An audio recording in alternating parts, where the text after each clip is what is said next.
There we go. Hello, everybody. Welcome to ANC3C's November meeting. This is our regularly scheduled monthly meeting, and we have a quite an agenda today. Rachel, can you point out whether we have quorum? It looks like we do, but I trust you. We have quorum and notice has been sent to the listservs and posted on our website. Great, and it seems like we've got a new, for the purposes of notifying McLean Gardens, we have a new site to send it to, or new email list to send to? Yes. Great, okay. Although it seems like it'll be moot next year. All right, next step is approval of the agenda. I will share the agenda in the chat. I understand there are some changes to the agenda. Everybody wants to take a look at that. Commissioners, did you have any proposed changes to the agenda? Yes, Chair Finley. I would like to move consideration of a resolution requesting installation of traffic calming measures in McLean Gardens to the agenda for next month's meeting. So we won't discuss. All righty. Sounds good. Thank you very much. Any other commissioners? And I'm going to, I unfortunately had some family health issues. Both my sister and her husband were hospitalized last week and did not have a chance to get back to folks regarding the racial and demographic impact analysis of historic districts. I will attempt to bring that up next month. I hope I have more time to meaningfully engage on that. So commissioners, is there any other? Can I just clarify that? So Bo, are you pulling that from the agenda tonight? I am, yes. Okay. Well, it's going to be a quicker meeting then, I guess. I hope so. I hope that'll help with it. I'll do my part. Thank you so much. Okay, so commissioners, with those two edits to the agenda, is everybody okay with the agenda, commissioners? Chair Finley, did you also want to move the Alzheimer's resolution as well? Oh, you're correct, Commissioner Siddiqui. Yes, I'm going to remove that. That one, I unfortunately, due to family health issues I mentioned, I was not able to draft that resolution. So that will also be gone. Thank you very much, Commissioner Siddiqui. Yes. So any other commissioners, are you okay with the agenda as it is currently amended? Please. Okay. So without objection, the agenda passes. That means the consent calendar, including the resolution urging the Office of Inspector General to investigate the mishandling of the Hearst Park Pool project, the Class C restaurant liquor license for Flavio 2.0, and the resolution in support, it's actually a letter in support of procuring the formal Intelsat campus Whittle School for use by DCPS, all pass. So if you're here for that, you can go home happy. All right, so we now move to announcements. And commissioners, do you have any announcements? Okay, I'm going to do a quick one. Cassandra Hetherington from Cleveland Park Main Street could not be with us this evening. It's her birthday. She provided a brief update for Cleveland Park Main Street, which is first is Femme Fatale and the Farmers Market Shop Small Saturday is November 26th, 9 a.m. to 1 p.m. There will be the Cleveland Park Winter Market on Saturday, December 10th from 2 p.m. to 7 p.m. There are at least 13 vendors, and some singers. And finally, Cleveland Park Main Street is looking for volunteers to help set up for the winter market on December 10th. They need help from 1 p.m. to 2 p.m. And you can contact Cassandra through the Cleveland Park Main Street site to volunteer if you would like to. Okay, that is it for announcements that I have. Is there anybody in the community who would like to, as we move to community forum, bring up any issues that are not on our agenda?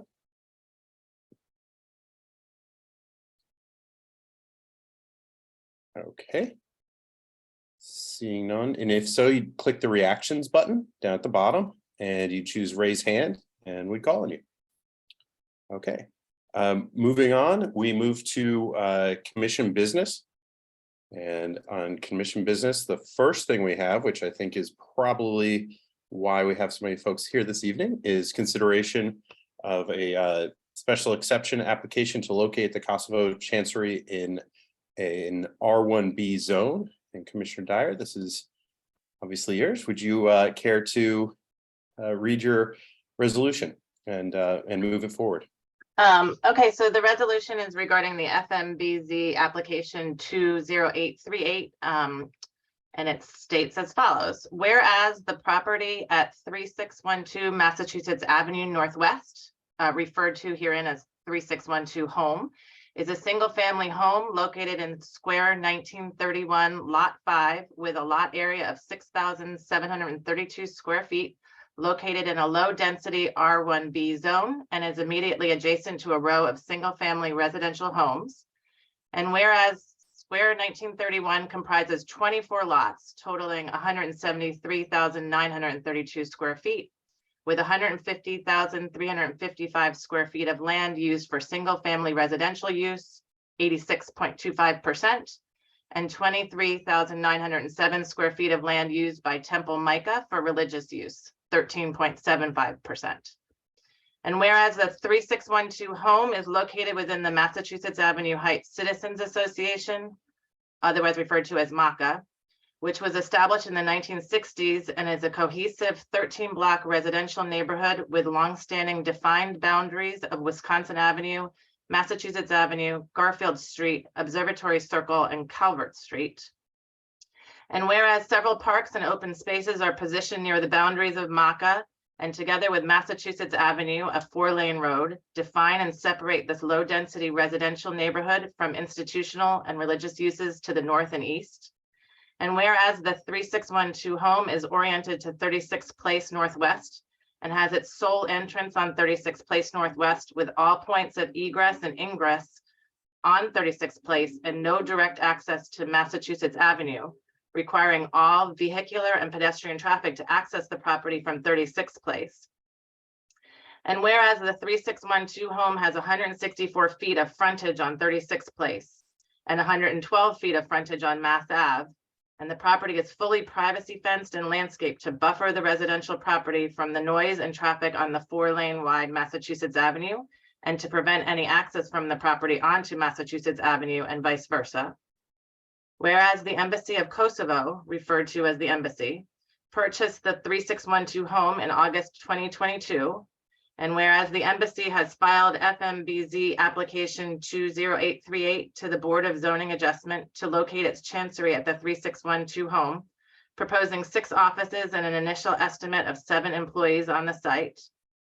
And whereas the Foreign Missions Act of 1982 established procedures and criteria governing the location of chanceries in DC and identified where foreign missions may locate without regulatory review, matter of right areas, including all areas zoned commercial, industrial, waterfront, or mixed use, including areas zoned medium high and high density residential, SP, and areas within a diplomatic overlay zone.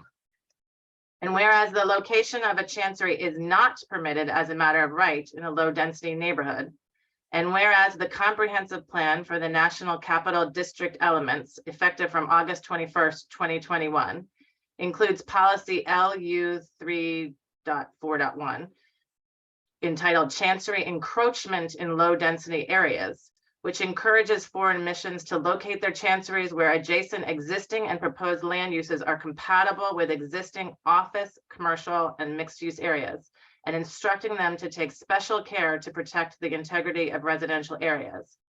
And whereas subtitle X, section 201.3 of the DC zoning code requires the Board of Zoning Adjustment, referred to as the BZA, when considering an application to establish a chancery in a low density residence zone, to first determine as a threshold issue whether the proposed location is in a mixed use area. And whereas subtitle X, section 201.5 of the DC zoning code defines a mixed use area as one with more than 50% of the zone land within the area devoted to uses other than residential uses. And whereas pursuant to subtitle X, section 201.7 of the DC zoning code, if the area is not a mixed use area, the BZA must disapprove the application. And whereas only after the BZA determines the area is mixed use shall the BZA consider the merits of the application based upon the criteria of subtitle X, section 201.8 of the DC zoning code. And whereas under subtitle X, section 201.4 of the DC zoning code, the relevant area is the area that most accurately depicts the existing mix of uses adjacent to the proposed location of the chancery. And whereas under subtitle Y, section 301.6 of the DC zoning code, the applicant for a proposed chancery for purposes of determining the existing mix of uses adjacent to the proposed location of the chancery should calculate the land area within the square where the proposed chancery will be located of all low to medium density residence zone lots identified by lot numbers and provide additional information about each lot within the square devoted to a use other than a residential use within a low to medium density residence zone. And whereas the current land use in Square 1931 is 86.25% residential use and 13.75% religious use and 0% commercial, office, institutional use, and as such does not meet the threshold determination of a mixed use area. Now, therefore, be it resolved that the ANC finds that Square 1931 is the area that most accurately depicts the existing mix of uses adjacent to the proposed location of the chancery. And be it further resolved that the ANC urges the BZA give full consideration that Square 1931 is the relevant area under consideration for the mixed use determination and most accurately depicts the existing mix of uses adjacent to the proposed location of the chancery. And be it further resolved that the ANC requests the BZA disapprove the application to locate a chancery in this low density residential neighborhood. And be it further resolved that the ANC authorizes the chair and the commissioners for 3C08 and 3C09 to represent the commission on this matter. Second. Okay, thank you. So we should, I believe the applicant is here, correct, Commissioner Dyer? Yes. All right, do they have a presentation for us? Hi, my name is Alexandra Garcia Wilson. I'm Land Use Counsel from Sullivan and Barros. We represent the Republic of Kosovo. I do have a presentation if you'll allow me some time. Yes, please. Absolutely. Am I allowed to screen share? If we make you a co-host, you can Okay. do so, but that is not a power I have. Commissioner Paggets, if you're there. Yeah, I'm on it. Hold on. Thank you. I really thought the chair position was going to be much more powerful and I'd be able to make people co-hosts. Commissioner McWood did not let me know that that would not be the case. Well, that had to do with some Zoom issues. Okay. Can you share it now? I think so. Okay. All right, share. All right, thank can you. you see my screen? We certainly can. Thank you. Great. Yes. So thank you. I had some conflicts at the SMD meeting and the committee meeting. So thank you for allowing us to present again. I'm going to try to provide a bit more context than may have previously been put forth. So just for some background on the Republic of Kosovo, a mere 14, almost 15 years ago now, on February 17th, 2008, Kosovo declared itself independent from Serbia. And then the Republic of Kosovo became an independent and sovereign state. The following day, the US and Kosovo established diplomatic relations. And a few months later, in October 2008, the embassy of the Republic of Kosovo to the United States was established. The country of Kosovo is located in southeastern Europe in the center of the Balkans. And the relationship between the United States and Kosovo and the diplomatic mission is critical to the fate of the Kosovars and their efforts to be a free and independent democracy.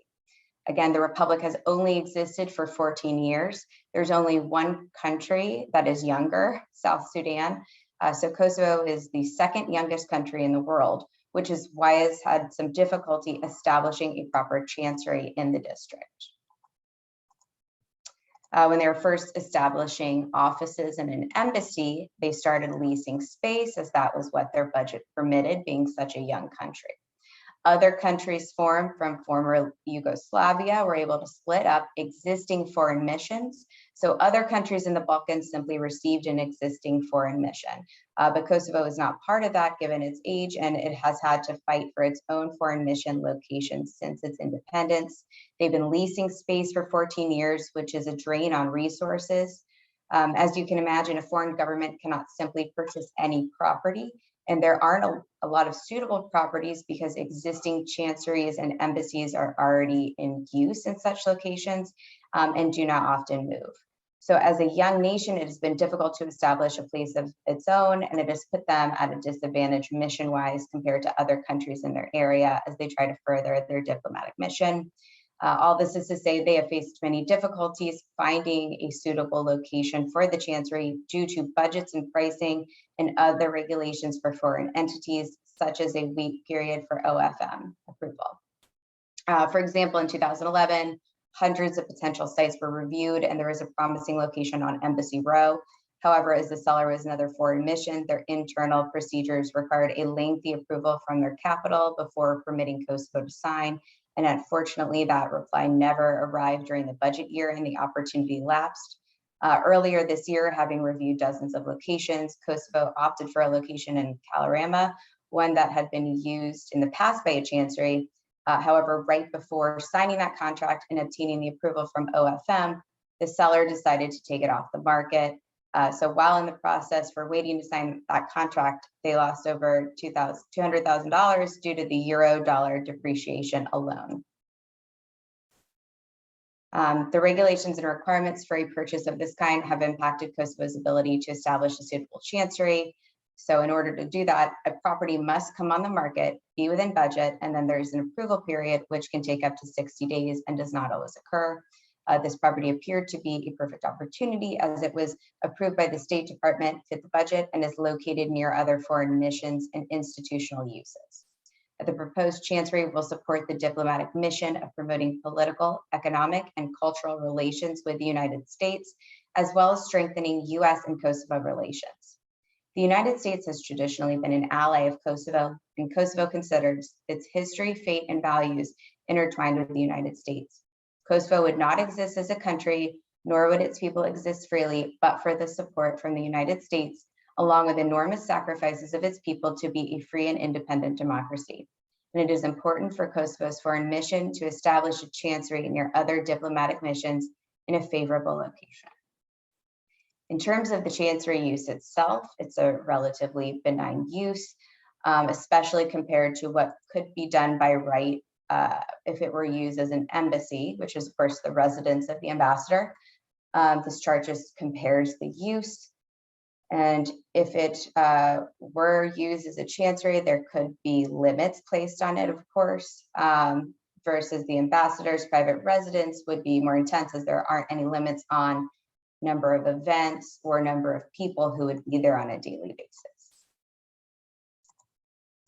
And then I heard in the resolution, the key issue appears to be this mixed use area determination. I also put the regulations up here, and they do state that the square is essentially a starting point, but it's not the only regulation governing the mixed use area, as clearly noted in the regulations. If the square were the only factor and you had to have more than 50% of the land be devoted to non-residential uses to get this approved, that's what the regulations would state. But the regulations very clearly permit going outside of the square if proper justification is provided. They'll even allow the board to find an area less than 50% residential to be considered mixed use. Not that we are necessarily arguing that in this case, as the map is appropriate for the area. And this is the land use map or the mixed use map that we updated and put into the record. And so in this case, the property is really on the fringe of the square. And so it does not make sense to limit it to the square, which is essentially that bottom left-hand corner there. In our proposed mixed use area map, the property is located in the middle, not the edge. And this is a logical extension as it puts the property squarely in the middle. The property is at an intersection of a number of busy streets and across from a church, St. Albans School, and the National Cathedral property. There's an embassy adjacent to St. Sophia. In terms of the precedent, this is unique in that it is at the edge of the square with only one adjoining property in the actual square. I could see how there would be a weak argument if the property were in the middle of the square fronting on 36th Place, but that's simply not the case here. And again, this map is a logical extension when you see the property's location and surrounding uses. This is a view from the sidewalk in front of the property. The street immediately in front, the street immediately in front is Massachusetts Avenue right here. If you drive down this portion of Massachusetts Avenue, there are institutional uses clearly in view. To summarize, Kosovo has been leasing space for 14 years and has had extreme difficulty finding a suitable location approved by OFM and within budget. They are a young country. They've not had the same opportunities as every other country in the world, quite literally, because of the timing of their establishment. The proposed chancery use will be quiet and benign and furthers the important foreign mission of maintaining its relationship with the United States, which is critical to Kosovo. In terms of track record, Ambassador Dugali was previously ambassador to Belgium, and in establishing the chancery in Brussels faced similar concerns from neighbors, but ultimately obtained approval. And in all the years since they have been established, they have not had one complaint and have had a very cordial relationship with the members of that community. In terms of the map and mixed use area, it's ultimately left up to the board's discretion. Albeit being a rather benign use, we have proposed strict limitations for hours, employees, and events at the outset of our discussions, and we are willing to continue those discussions in terms of its chancery use. So I sincerely implore you to see this as an opportunity for this community in the United States to further support Kosovo in its fight to maintain independence in a region threatened by destabilization. Supporting the Chancery supports this effort in a tangible way. An established Chancery on US soil owned by Kosovo, nearby other foreign missions, sends a message that Kosovo, while young, will not be deterred in maintaining itself as a free and democratic country despite external pressures. And that concludes my presentation. We're happy to take any questions, and I'll stop sharing unless you want me to bring up the map or anything like that. Thank you. I actually did have a question. How did you calculate the square feet in the portion of St. Albans? Because that's kind of a portion of a tax square, so it's. Sure. If you go on DC Atlas, you can actually create a perimeter in any portion of a lot, and it'll just measure that portion of the lot. Okay. And if you were really trying to make the subject property the center of that, I mean, you could also do that, correct? Because I mean, I don't know if you can show that map again. It's the location is not in the center of where you have drawn the revised area, in that there's a lot more land to the north and east of the property than there is to the south. Would it be more acceptable to you to limit it, or are you saying? No, I'm just asking why you did it that way, because it's not technically in the center. I mean, that's your point, is that that's the appropriate area because the location is in the center. We don't agree with that position at all, but okay. You know, that's what you're saying is the argument for putting the area right in the center. Sure, it's more in the center. It could be toggled a bit if that was the point of contention. Could I ask, oh, sorry. I was going to say, commissioners, if you have any questions for the applicant, now is a great time to ask them. And if you have questions or suggestions for the resolution, this is also a good time. Once we do a little of that, we will move to hearing from the public. Now, we've received a lot of emails, and there are a lot of folks here. So if you can keep your comments within 2 minutes, and if somebody has spoken who has said what you pretty much exactly what you want to say, just give a little thumbs up with the reactions button, and don't feel the need to also jump in if the point has been made. Okay, so commissioners, yes, do you have any? I see Commissioner Siddiqui and Commissioner McWood, you both have questions. So Commissioner Siddiqui, why don't you get started? Thank you, Commissioner McWood. I'll be really quick. Can you state the exact percentages from your square calculation? And can you also tell us, since you said that there needs to be a justification, can you tell us, or do you have a copy of the exact justification you submitted to the BZA for that? So we haven't submitted our pre-hearing statement yet, but as I noted in the presentation, the map that we submitted and the map we show today shows the property pretty close to center. Okay. I understand there's some discussion about that, but in terms of the properties, we did submit a listing of the properties that we included in our map. And its percentage of non-residential square footage is 76.87%, and percentage of residential square footage is 23.13%. So even without a large majority of that National Cathedral, or sorry, St. Albans property, we would still be over that 50%. So if that is, again, a point of contention, we could always even lessen that further. But again, the property is still shown pretty dead center in the map. Thank you for the clarifications. Commissioner McWood? Yeah, my question was also about the justification. Is the reason that you are providing for not using square 1931, which is the square in which the building is located, because the building is on the edge of the square rather than in the middle of the square? Is that your justification? Moving outside the square? I'm sorry, I didn't. I was just asking if that's your Well, I wouldn't say, justification. I would say the first part of that statement is correct, but not the second part. So we are on the edge, which is why it's not because we're not in the middle, it's because we are on the edge. I said there'd probably be a weaker argument if property were in the middle of the square. In this particular case, we are on the edge of the square. And so the map that we provided puts the property in the middle of the square, I mean, of the mixed use area. Okay, now the regulations obviously don't talk about where your location is within the square, they just say within the square.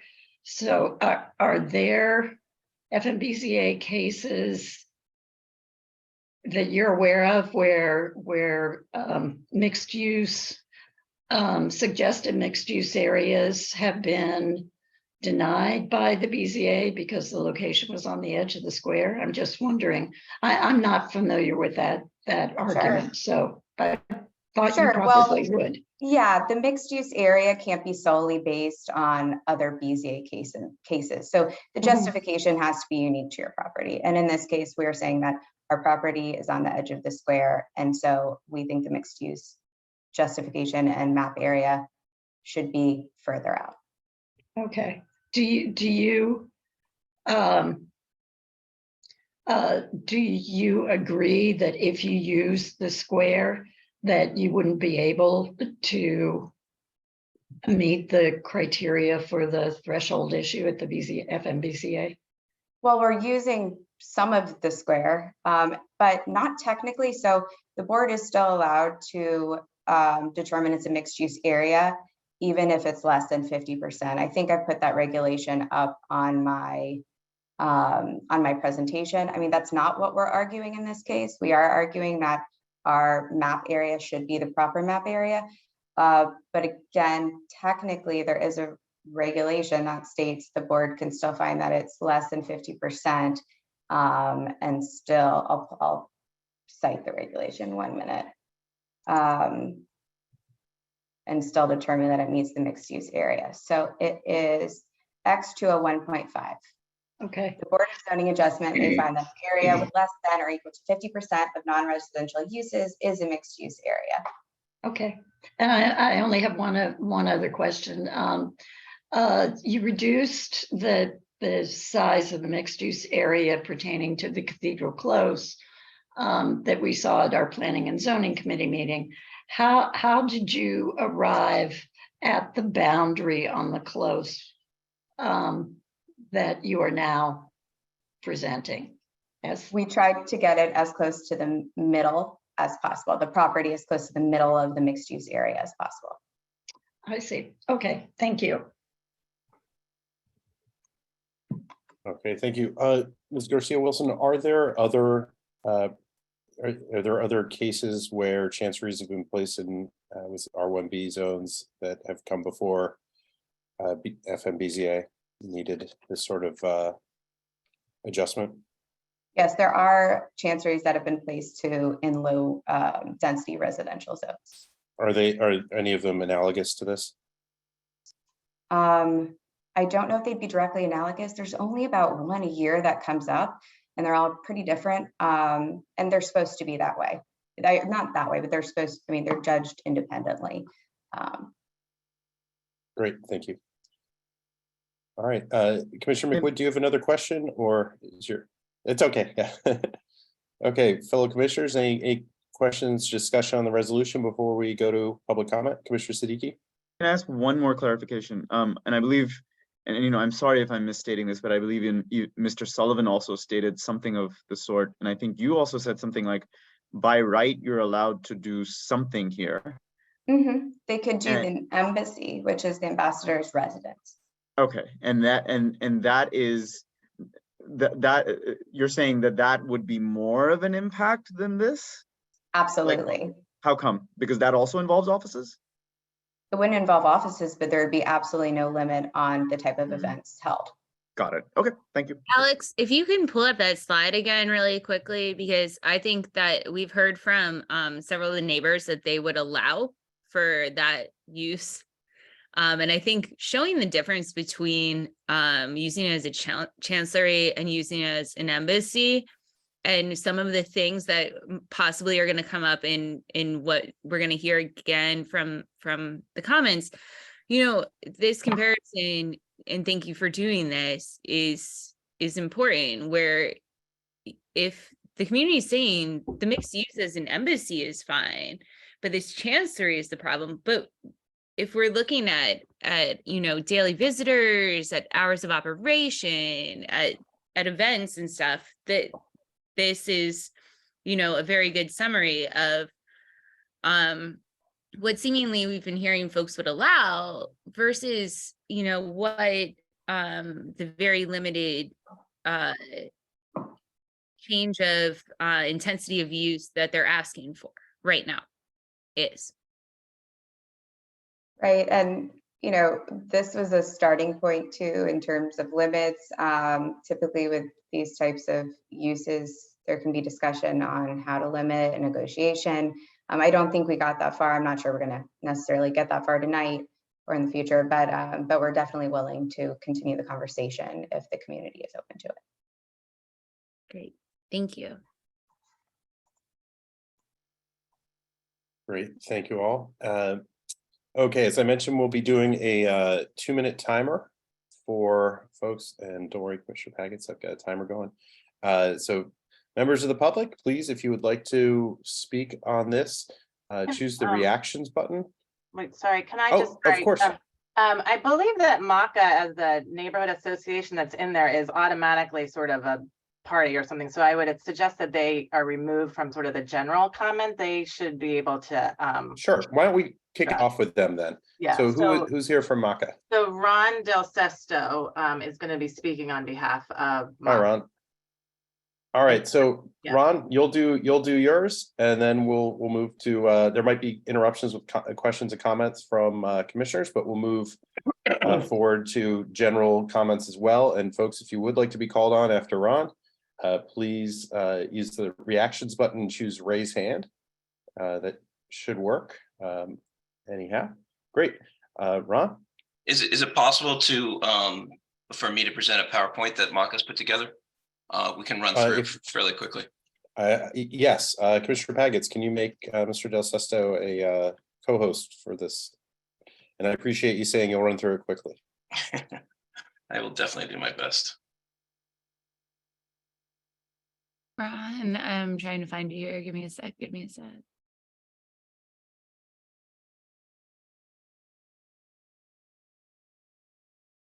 This That's is not- the top of the list because he unmuted himself and he has. Okay, that's where we ran into an issue.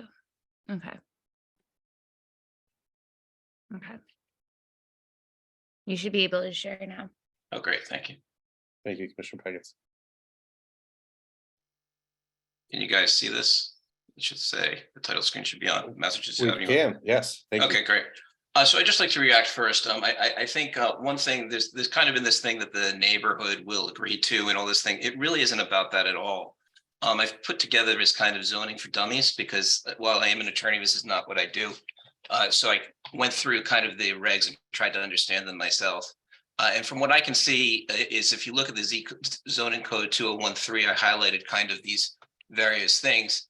It says that you can't locate low to medium density zone after it shall determine whether the proposed location is in a mixed use area determined on the basis of existing uses. And this is the reason this is important is because if you get to 201.7, if the Board of Zoning Adjustment finds that the area is not a mixed use area, the Board of Zoning Adjustment shall disapprove the application. So there's no discretion. If this chancery is located in an area that's not a mixed use area, there's no discretion for the Board of Zoning to approve the application. And I think we need to remember that this isn't about, residents not wanting a chancery, even if that happens to be the case. The zoning regulations do not allow for a chancery to be located in a mixed use area. When you determine the definition of an area, the code actually has a lot of different things in it. Adjacent is what the term is, determines most accurately depicts the existing mix of uses, shall be the area that the BZA determines most accurately depicts the existing mix of uses adjacent to the proposed location of the chancery. So again, there is no discretion. In our view, the square is adjacent, right? That's where all the property is. And what the chancery has done has proposed to include properties that just aren't adjacent by any common interpretation of the term. And in fact, they cherry pick in order to get there. If you look here, some of these shots were shown before, but just to give you some context, if you can, I don't know if you can see my arrow, but where I'm circling Mass Ave, this is if you're looking directly across the street. So the property is behind these trees. There's no egress or ingress from that property onto Mass Ave. This is the back of the house. Again, this is the other side of what's here. You can't even see Mass Avenue there for good reason. It would be a noisy property otherwise. This is from directly across the street. Dumpster's not normally there, but that is where the entrance and egresses are on those fences there. You can also see it. Oh, I'm sorry. Let me go back up here. The entrance and egress is all on 36th Place, as is where the mailbox is. It really is a location that's on 36th Place. It is not a location that's on Mass Ave. The only way into and out of the property is through 36th Place. This list, if you look at this list that we provided here, it actually matches one part of the list that the embassy provided. It doesn't include St. Albans, it doesn't include St. Sophia's, and it doesn't include the embassy that's next to St. Sophia's. It just includes the lots in the square. It's very easy math. It's 86% residential. Here is the depiction of the lot square that it's in, 1931, which is here. The proposed chancery is over here. Again, this is another 3612 is clearly not in a mixed use area. This is again a depiction of the map where it would be. The X is where the 36th place is. 3612 is depicted by the X. Again, ingress and egress is on 36th Place. Here is the proposal by the chancery. Inexplicably, they extended across Garfield, across Mass Ave, which is right here. This isn't really a great map because Mass Ave obviously is very big. Garfield is incredibly wide down at this part. What I tried to do here is I took a picture from Google Maps just to give those that might not be as familiar with the neighborhood. 3612 is right here where my cursor is. Hopefully you can see that. As you can see, it's very much part of this neighborhood, which is the lot square. You have a 4-lane Massachusetts Avenue right here. You have 2 lanes of Garfield Street right here. It's curious that they chose St. Albans here because the only entrance to St. Albans, you cannot get into St. Albans anywhere here. There's one entrance here that takes you to the Aquatic Center, which is halfway down Garfield Street, a very long distance from this neighborhood. And then the other entrance is up on Pilgrim Road, which is even a further distance. And then actually the drop off for St. Albans is in this circle. And then the entire school is oriented towards that circle. It's actually a Wisconsin Ave address. which they include on their application. So using this property is completely inaccessible from this neighborhood from any reasonable amount of distance.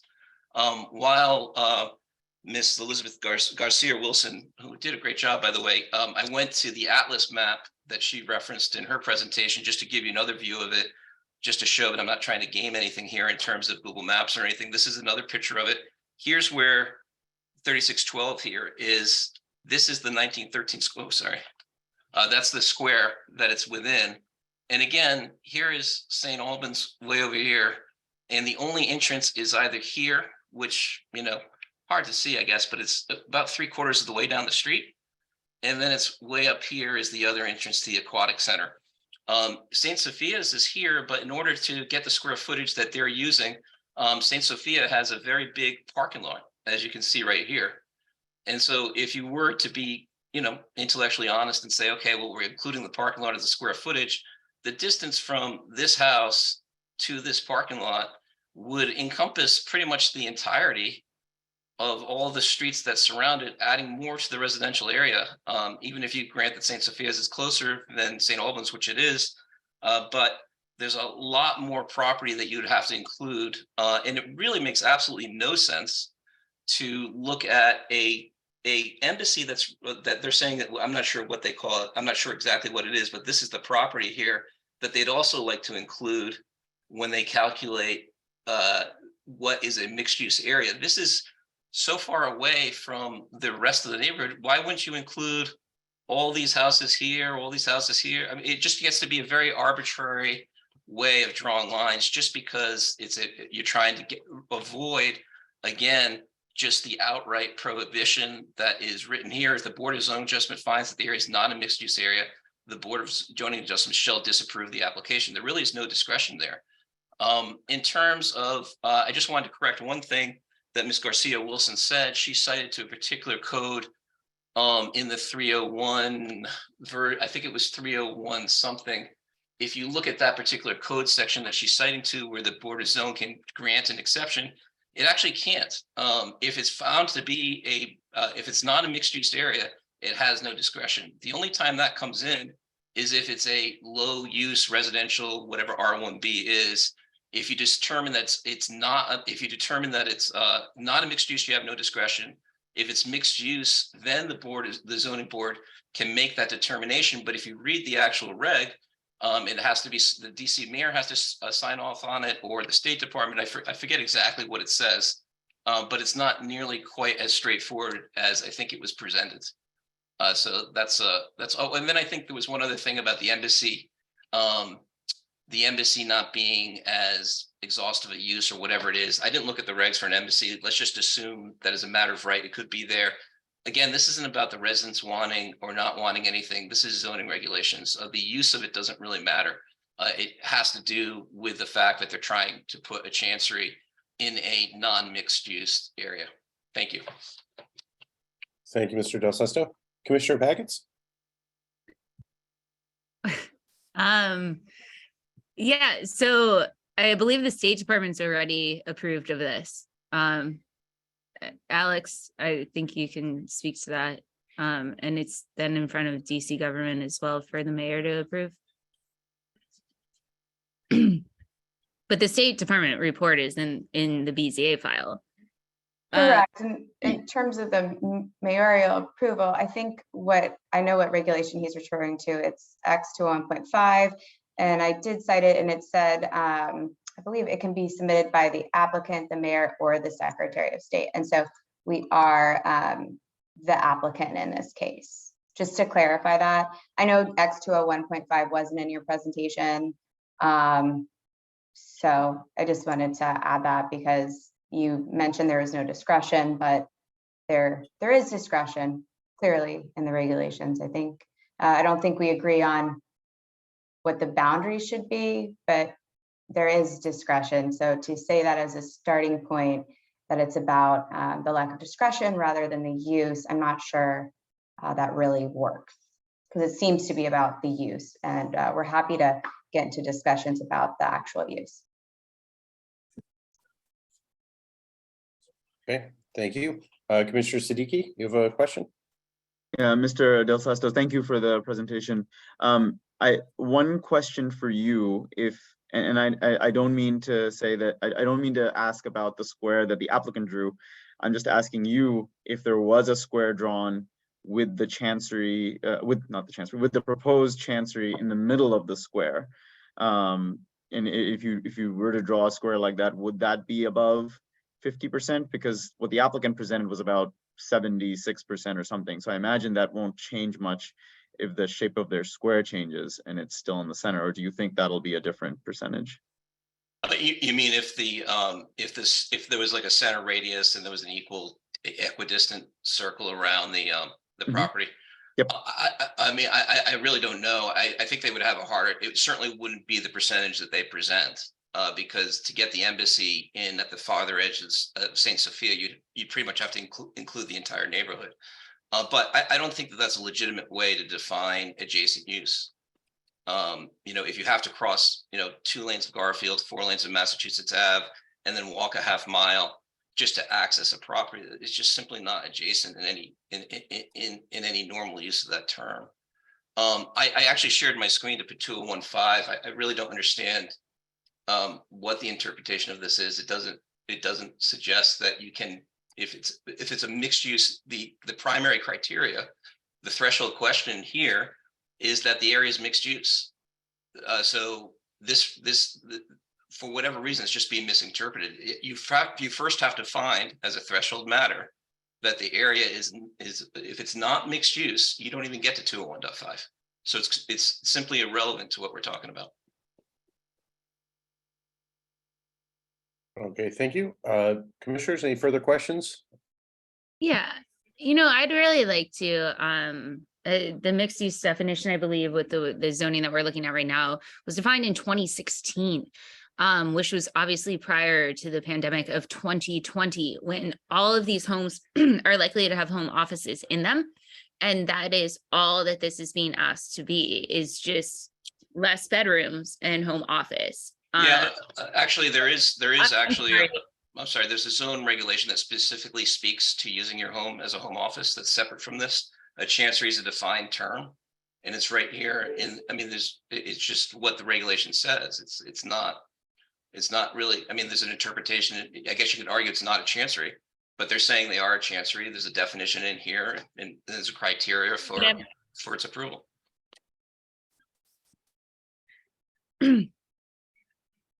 I'm asking more, or I'm pointing out that current single family homes are being used as home offices. And that's what's different than what said, mixed use defined home office in 2016, right? Where there's people, like, for example, if I bought this home and I lived in it and rented it out and had 6 other roommates and were all working from home, that's essentially the same amount of office use as what this chancery is proposing, right? And it's just that I didn't open a chancery, quote unquote, but the intensity of use is the same, and I don't have to go for this approval. I also, excuse me. I also think that, we're, as the District of Columbia, rethinking live, work, and play spaces, and, mixed use zoning use is going to benefit us in the future, whereas, we have to revitalize the downtown, and having residents in business areas and businesses in residential areas might be the way that we need to moving forward, so that we don't lack economic vitality in the long run. Well, I think whether we agree, disagree, whatever, it doesn't really matter. There's a definition of a chancery. They said they're going to be a chancery.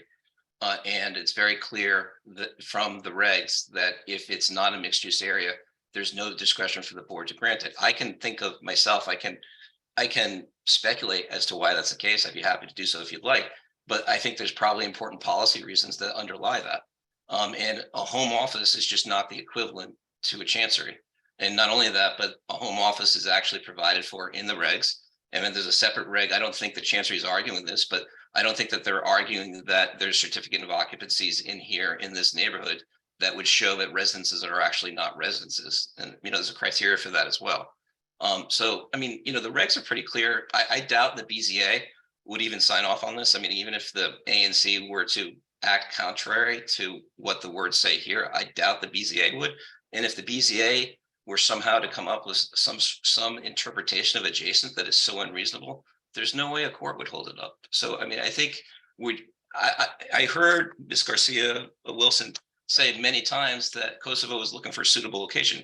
I'm not sure who told them that this was a suitable location. This area is not mixed use. You have to come up with crazy polygons to even argue it. And then you need a special exception on top of that because it's a low density use. And you don't even get to that. But even if you did, you're then back at the beginning, because when you look at the special exception reg, it sent you back to the square to determine whether it's mixed use or not. So I think we would actually be doing a favor. Obviously this is not up to the ANC, it's up to the BZA, but I think they're going to waste a lot of time because this simply does not fit within the zoning regs. And I'm sorry someone told them that it did, but it just doesn't. Well, thank you, Mr. Del Sesto. Apparently, the State Department approved this location. I do not know if that was. But the State Department is not the zoning board. The State Department is just saying, sure, you can put it there. We don't think Yes, it's. I'm well aware. Thank you, Mr. Del Sesto. Ms. Markham, you have your hand up, and we'll move to 2 minutes, and I'll do the timer. So whenever you're ready. Oh, Ms. Markham. And other folks, if you'd like to comment, please use the raise hand feature. It seems like maybe Ms. Markham will not be commenting right now. Okay, Mr. McDermott. Mr. Chair, before Mr. McDermott speaks, can we stop screen share? Yeah. Did you get Ms. Markham? We have not heard from Ms. Markham. Okay. So, Mr. McDermott. If I may simply follow up on my own this time. We all would be perfectly happy to have the ambassador as a neighbor, as a resident.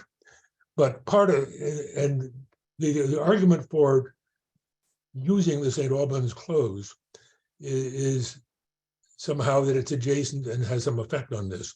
But they went to an astonishing amount of effort to change the original house that was there from one that fronted on Massachusetts to one that only faced 36th Place, to bring the house into the Maca area in any way they possibly could. We were asked by the ambassador in the last session why we were so focused on residents. And I think the neighborhoods in general believe that if we lose issues on zoning issues on residents, it becomes harder and harder and harder to defend our neighborhood, which is a working neighborhood that works extraordinarily well for the city of Washington, D.C., and in fact, almost anywhere else. And we fight infringements on residents, an R1 zoning and use consistent with R1 zoning. And that's what we're concerned about here. And thank you. Thank you, Mr. McDermott. Ms. Markham, if you're available to comment, we'd love to hear from you. If not, is there anybody else? Please, if you can, use the raise hand feature by clicking the reactions button, which is at the bottom bar of the screen, and choose raise hand. Or if your camera's on and you wave, I might be able to see that too. Commissioner Dyer, you had your hand up briefly, and well, at the beginning while Mr. McDermott was talking, did you have something you wanted to add? Yeah, I did want to, just because there was some mention about the State Department having approved the application. The neighbors had asked the applicant to provide sort of the analysis from the State Department, and there was none. There was none supplied to us. It seems like it was just sort of a pro forma, you can apply wherever. So I don't think we should put too much weight into the State Department's actions at this point. Did the neighbors file a FOIA request with the State Department on that? No, we asked the attorneys, Okay, Alex and they provided some correspondence, which was simply sort of cover emails, and that was it. okay, thank you. Let's see, Mr. Irvin. I'm gonna ask you to unmute. Yes, well, I'll keep it brief. Well, you don't have to use all 2 minutes. Okay. I've spoken with a lot of neighbors in this neighborhood, especially about this issue recently. And the fact of the matter is that obviously you can see our presence here today. The emails that have been sent to the commissioners. So, while we may not be that talkative at the moment, I think we've kind of made our case and from each of our different perspectives and viewpoints over how concerned we are about this, and our presence here I think should clearly demonstrate that.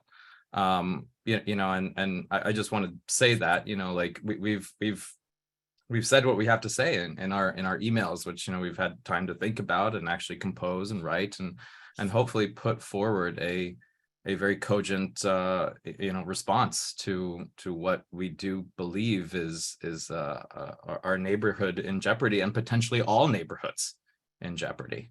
So anyway. Okay, well, thank you, Mr. Irvin.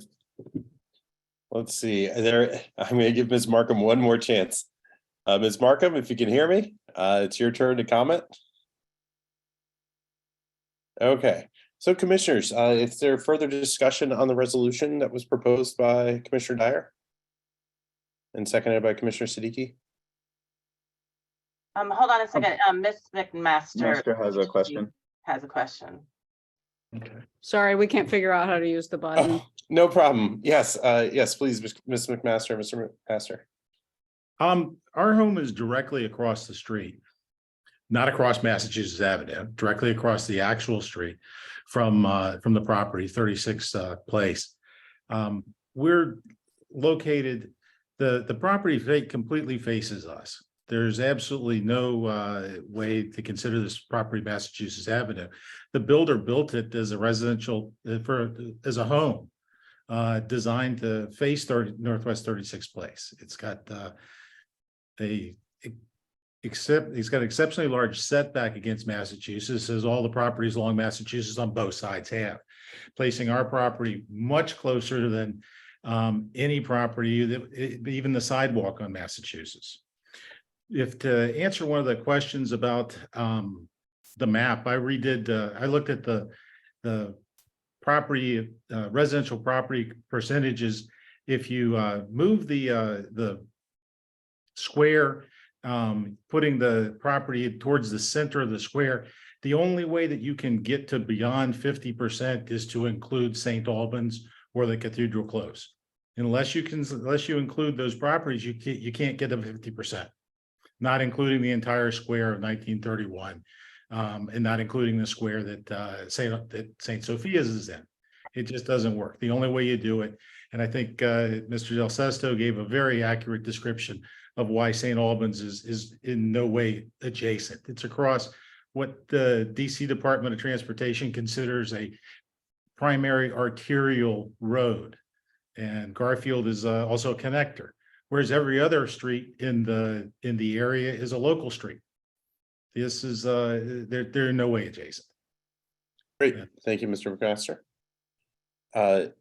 Let's see, Ms. Hayes, you are on the clock. It feels like we're always on the clock. And I should start probably by saying thank you to all of the commissioners. I know this is a thankless job that all of you are doing at these many public hearings, and we really do appreciate your service and all that you are doing for our community. I also want to say to the ambassador that we would welcome you as a resident of the Maka neighborhood, and that if you choose to use this home as your embassy, I really do think the neighborhood would be welcoming and a great place for you and your family to live.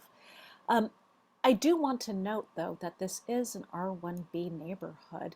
And for many of us, the decision to move to Maka was an intentional one, to move to a close residential neighborhood where your neighbors know your name and the kids can all play in the streets together. You know, one thing that nobody has said out loud tonight is sort of the character of Maka.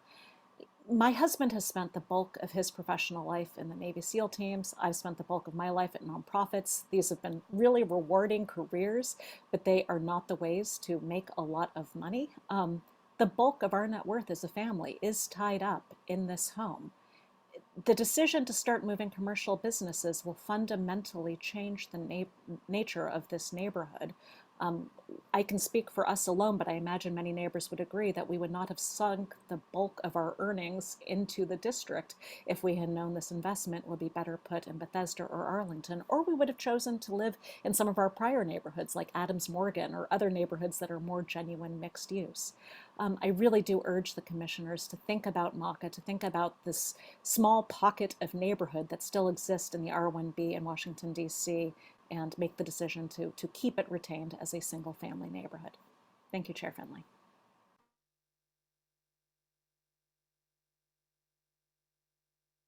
Thank you, Ms. Hayes. Is there any further comments, folks? All right, commissioners, discussion. Commissioner Siddiqui, go ahead. Sure. Thank you, Chair Finley. Commissioner Dyer, thank you for proposing the resolution, and also community members, thank you for all the hard work you've done. You know, it's obvious that you've done a lot of research and a lot of detail has gone into this. I think the one thing that I'm personally struggling with, and I don't know if other commissioners are also struggling with, is that, you know, we've received like a lot of all the emails we've received from community members are against the application. And there's a whole lot of them.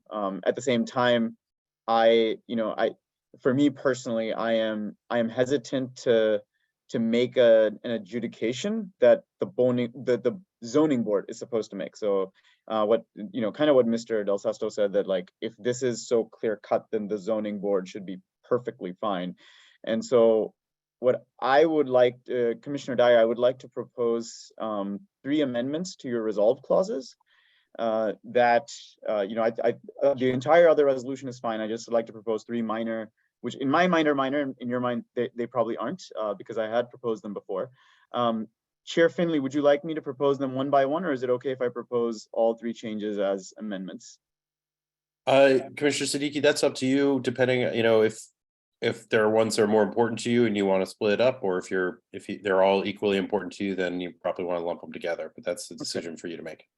Well, they're all in the same inspiration, so they all go together, or they don't. And so, Commissioner Dyer, the changes I would like to make, and I'm going to post them in the chat as well so the community can see them, is in the first resolve clause, instead of saying fines, we say request that the BZA give full consideration that the relevant area under consideration is square 1931, which comprises 174,262 square feet of contiguous land area that includes the 3612 home and directly adjacent lots. And be it further resolved that the ANC, and again, I deleted the word fines, requests that the BZA give full consideration that square 1931 most accurately depicts the existing mix of uses adjacent to the proposed location of the chancery.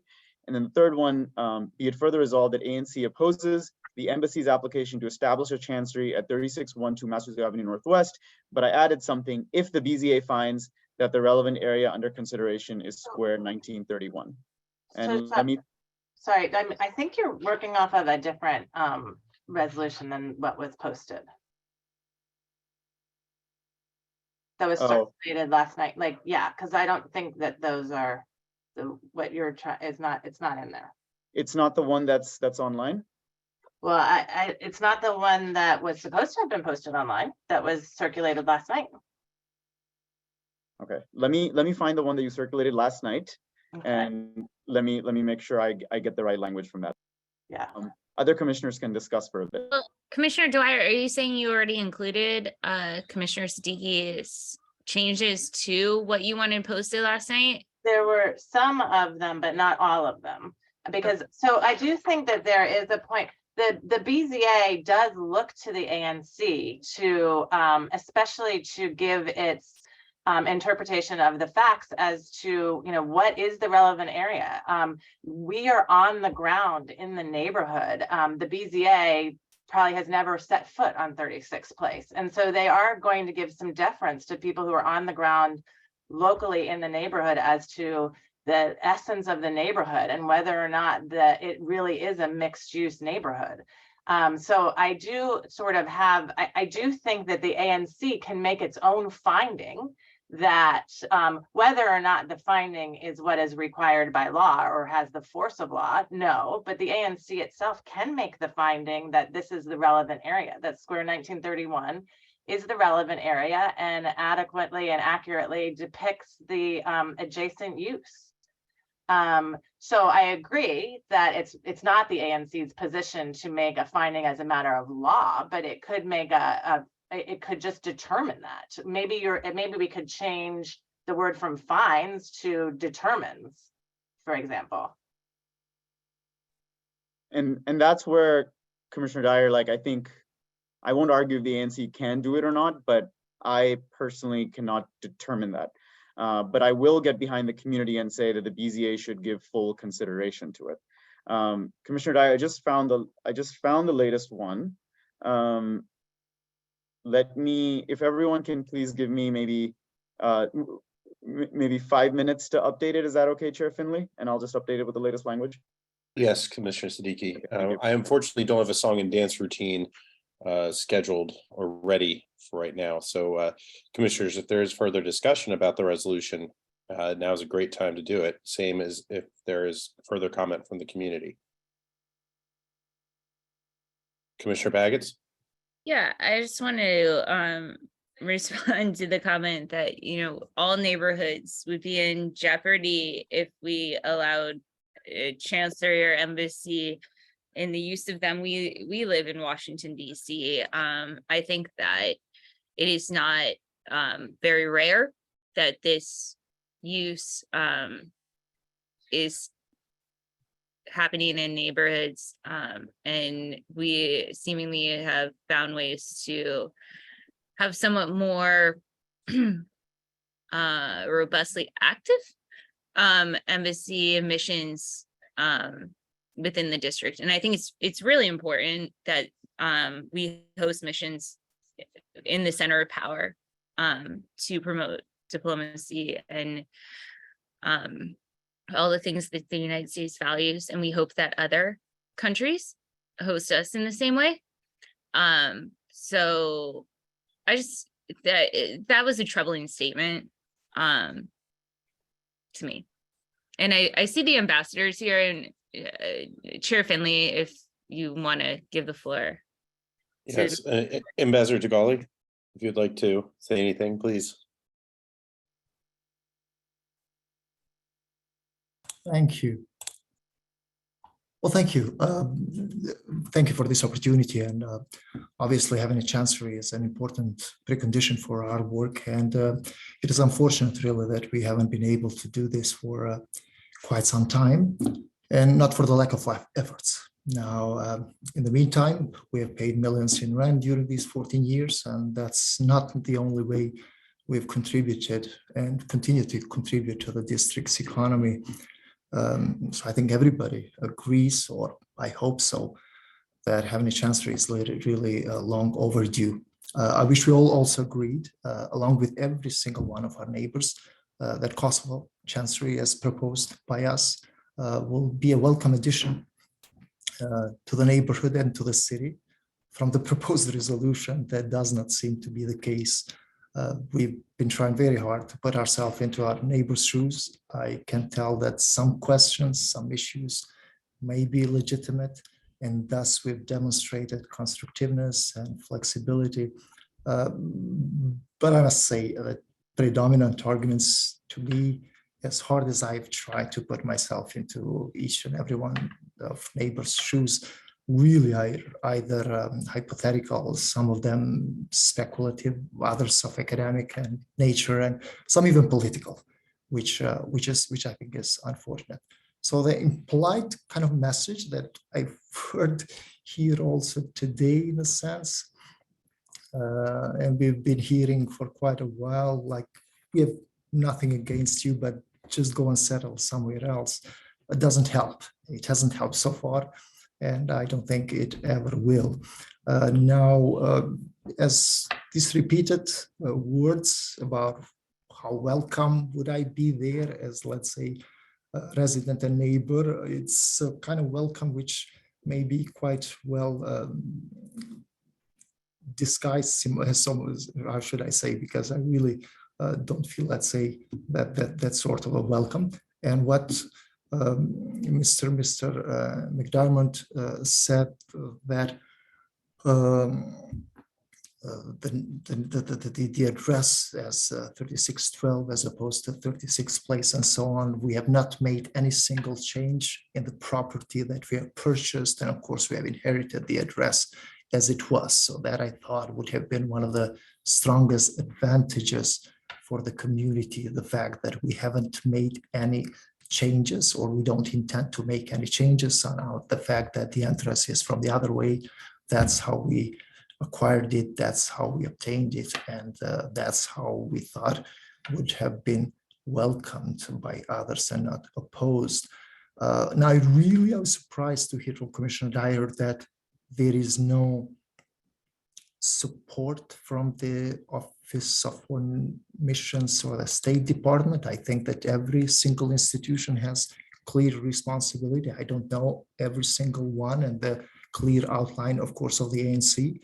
I've been present in every single meeting and I try to pay attention and to learn, but I think that every single institution we should really respect. We should respect the District of Columbia and BZA, we should respect the ANC, we should respect also others. So they cannot go beyond their power, but for what it's worth, they have said it. So I can only imagine if we didn't have that, say, that green light from the OFM and State Department, probably those who oppose our president would have used that as the strongest and the first argument. So we have obtained that. We have obtained that step.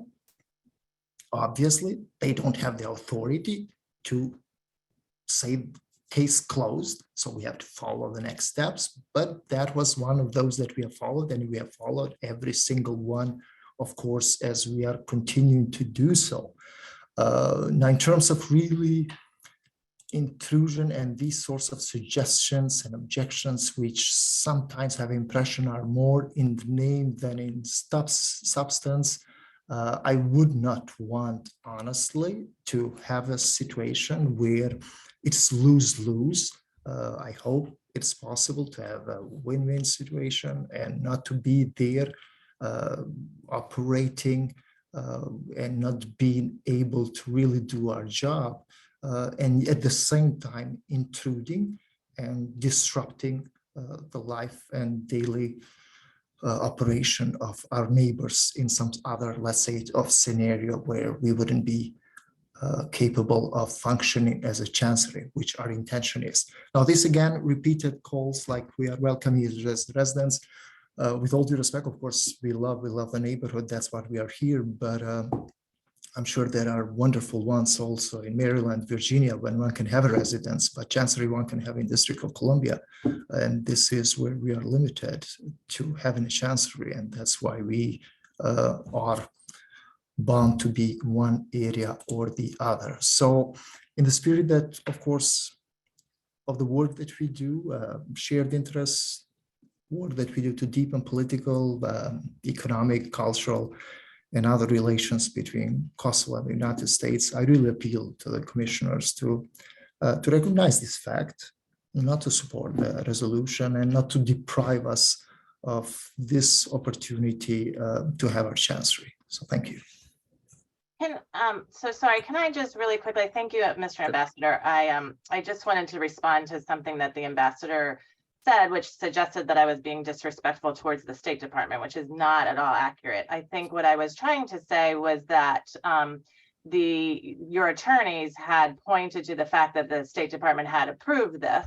We had on behalf of the neighborhood, we had requested the analysis by the State Department and we weren't provided with anything. So all I was trying to say was that the State Department's approval did not look to this statute or to the zoning regulations to make a determination, and that it was more of a pro forma sort of approval. And I just wanted to clarify that.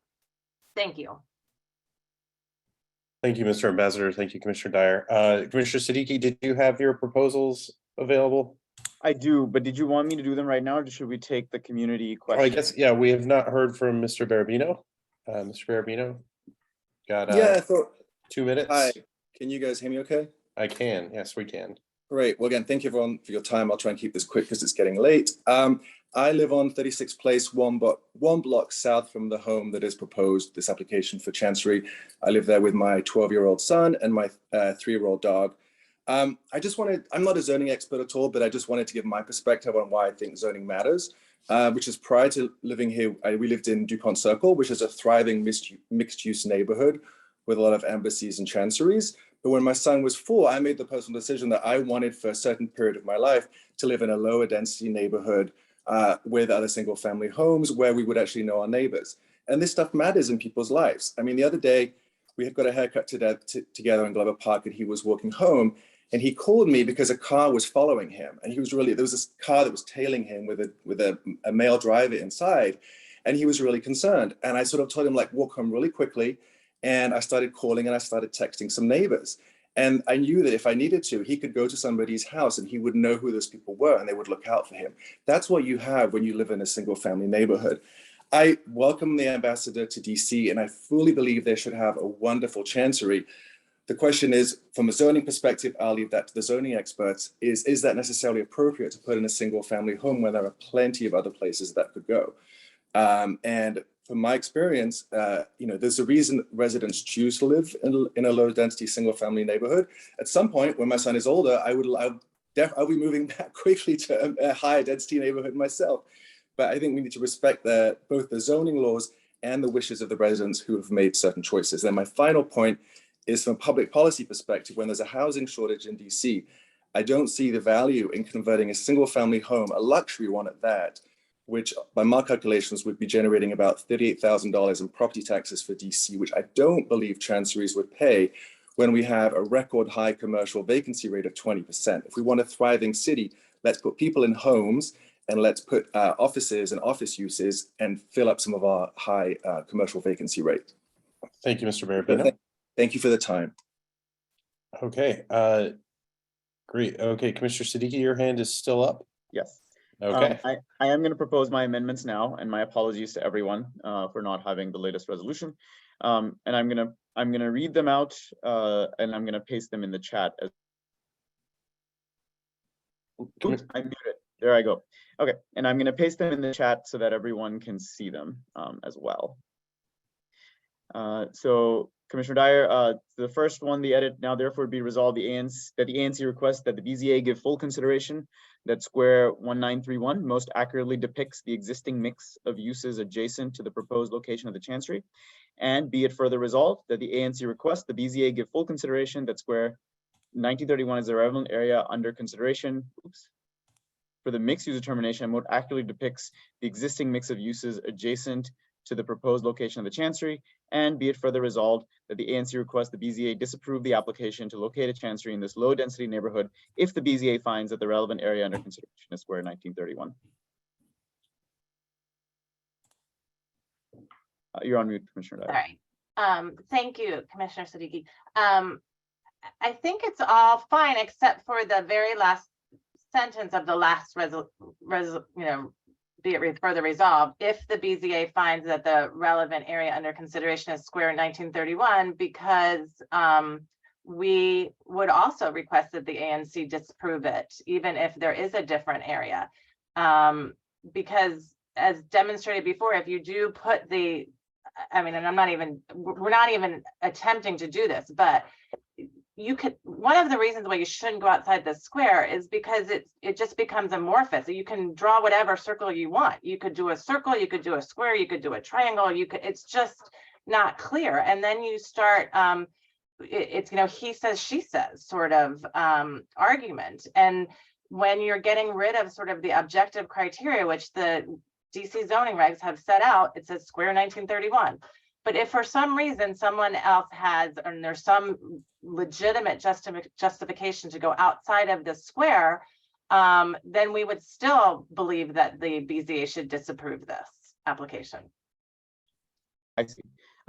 So I guess But I'd be interested in hearing other commissioners' viewpoints on this point before. I mean, it's not just, you know, I don't have the only say here, so. Commissioner Pagets? Or sorry, Commissioner McWood had her hand up first. Commissioner McWood? I just want to point out that Commissioner Siddiqui, your language, if it's put into the resolution, we don't get great weight. The way the resolution reads now, the ANC gets great weight if it's approved.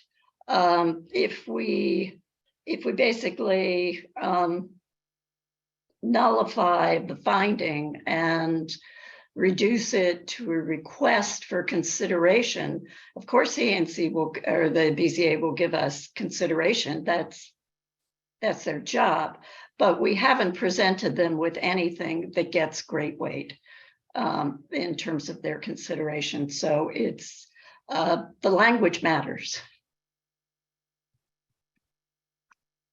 Do you want, Chair Finley, do you want to go to Commissioner Pagets, or should I? Well, do you have a response, Commissioner Siddiqui? Because if so, go ahead. I did have a quick response, Commissioner McWood. I do think the language matters, and it's because I am not convinced that Square 1931 is something that correctly depicts the area. You know, honestly, I'm not convinced that the other one correctly depicts the area either. In my mind, I think the community has done really good work, and that work within all the whereas clauses. So all the stuff Commissioner Dyer wrote before that, all the stuff that comes with it, that's all the evidence presented to the BZA. And that's why I did reduce the language, because it's in its current form, I won't be able to vote for it. Yeah, I understand that. I do support the resolution. I think the discussion has been robust. I think the applicant has presented as compelling a case as they can. We had a very long discussion also at the Planning and Zoning Committee meeting. And I am going to support the resolution as it was introduced. Thank you, Commissioners. Commissioner Pagets?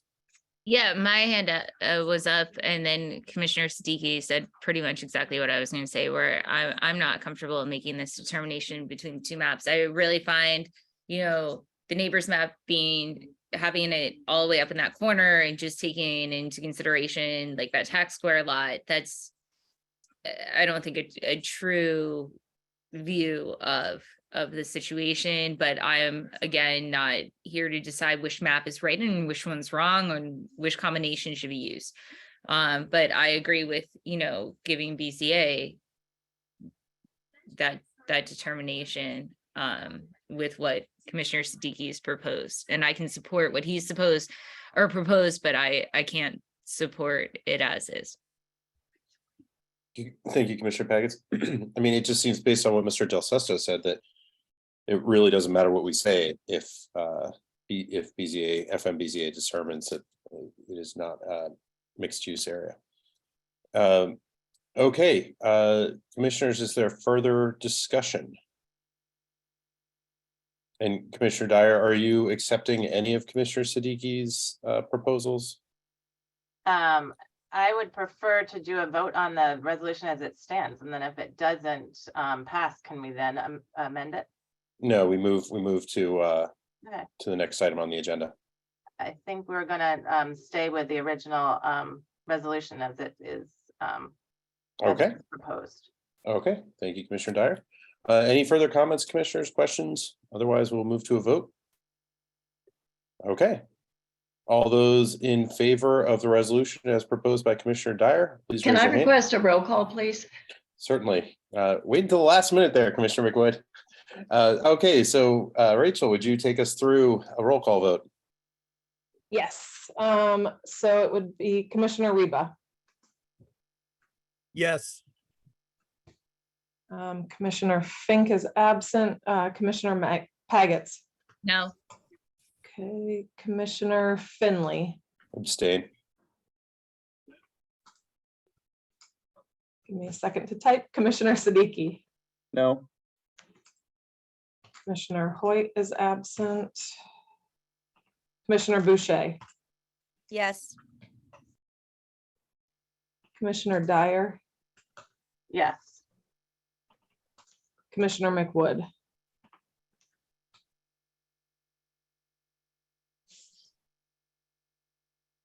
I think, Mr. McWood, you're muted.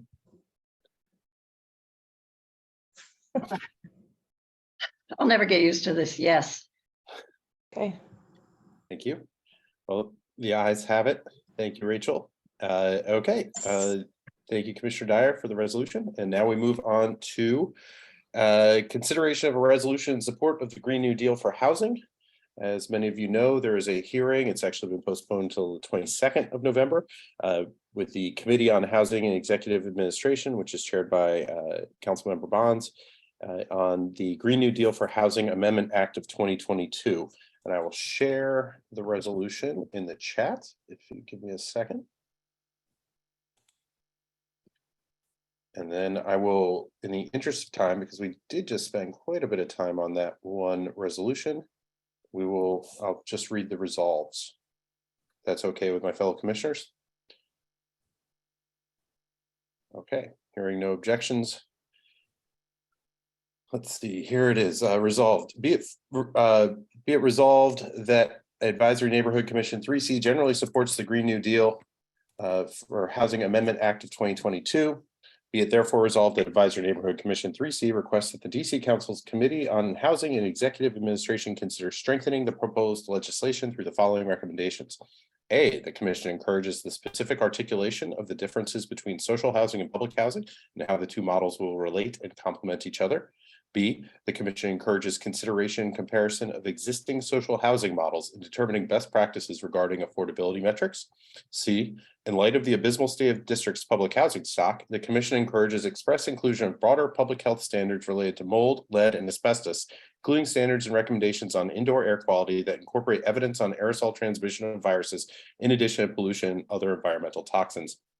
D, the commission encourages consideration of independent funding streams, for example, Montgomery County's separate backing of bonds, to ensure that one affordable housing project does not siphon funds from another affordable housing project. And finally, E, regarding whereas clause 8, the commission recommends a revision to state shall allow tenant leadership boards at the very least, or preferably shall allow and support tenant leadership boards. The commission also recommends more broadly consideration of the federally codified tenants' rights in 24 CFR section 245 to see what tenants would be guaranteed through traditional public housing and to consider those regulations a floor of basic rights. Commissioner, is there a second? Thank you. Is there any discussion of the resolution? Commissioner, are you going to add, excuse me, Chair Finley, are you going to add the boilerplate at the end? Are you authorized to represent the commission? Yes, the boilerplate. I consider the boilerplate to almost be something that Rachel adds, actually. But yes, yeah, that's a great point. So I'm just going to throw a placeholder for it. I think we're all familiar with the be it further resolved that the chair or designee is authorized to represent the commission. because you may want to testify. Are you planning, if this passes? Yes, I Yeah, plan on okay. testifying. Yes, and yes, so it would be the Great. 22nd. Yeah, okay. Thank you very much, Commissioner McWood. So are there any questions, comments, concerns from fellow commissioners? Okay, don't all speak at once. We'll move to, is there anybody out there in Radio Land who has a question or comment and would like to ask or suggest an edit? We've got Commissioner-elect Hayden Guys. Hayden, or Commissioner-elect Guys, I don't see you to unmute you, but if you want to go ahead. Unmuted myself. That's Great, okay. great. Yes, thank you. Awesome. Hello, commissioners. I just want to urge that everyone support this resolution. I believe the Green New Deal for housing would move our city so much more in a progressive direction, and it would truly say that housing is a human right, and it recognizes the climate crisis that we are in, and it would put us on a path to truly making transformational change that puts working people first. And that's why I support it, and that's why I recommend the current commission supporting it. That's all I have for now. Thank you, everyone. Thank you, Commissioner-elect Guys. Mr. Irvin, you had a question or a comment? I just wanted to thank the commission for its time and its consideration on obviously what is a very important and for many of us, obviously, as you can tell, a critical issue. So thank you. Thank you. Commissioner Siddiqui.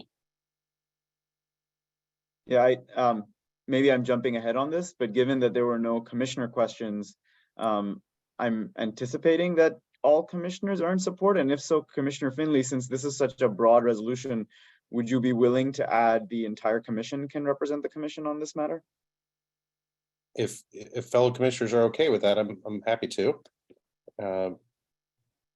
Actually, let's keep it as designee, because that way.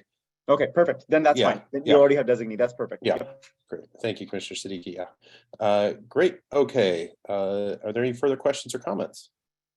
If not, we'll move to a vote, and don't think we'll need a roll call, but all those in favor of the resolution as presented and hopefully amended by Commissioner McWood, please raise your hand and keep it up.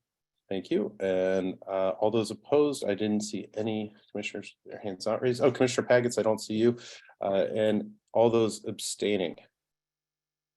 Okay, the motion passes. Thank you very much. All right, moving on. Pull up the agenda again. We now move to consideration of a historic preservation review board application for concept review of garage alteration, including the height of the roof at 3617 Newark Street. And I believe this is Commissioner McWood.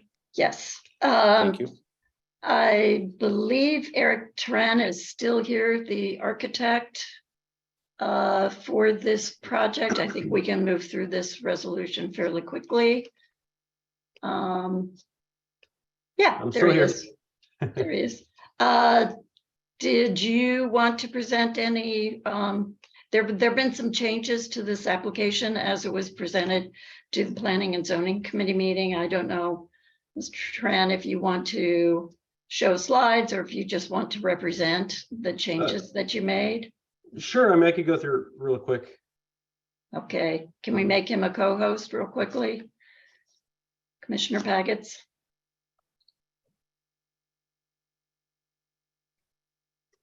Rachel, do you happen to have the ability to make somebody a co-host? I'm here. Who am I making co-host? Sorry. Eric Tran.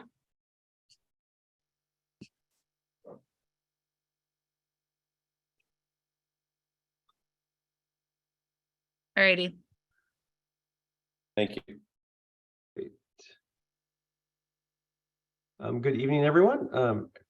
I'm Eric Turan. I'm the architect for the owner.